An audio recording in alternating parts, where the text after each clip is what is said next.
જાલોદ તાલુકાના મોટી હાંડી ખાતે બબાલ થયા બાદ ચૂંટણી સામગ્રી ગુમ થતાં 24 જૂનના રોજ ફરીથી મતદાન પ્રક્રિયા હાથ ધરાશે।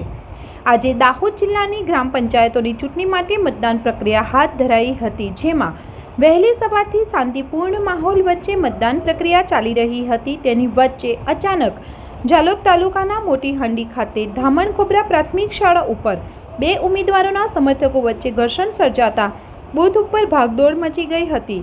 બનાવને પગલે એસપી, ડીવાયએસપી સહિતનો પોલીસ કાફલો તેમજ પ્રાંત અધિકારીઓ સહિતની ટીમો દોડી આવી હતી।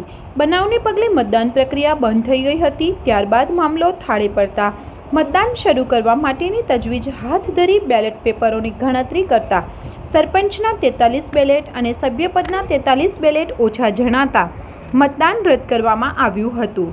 ધામણખોબરા બૂથ નંબર 2 ઉપર 24 જૂનના રોજ ફરીથી મતદાન પ્રક્રિયા હાથ ધરવામાં આવશે।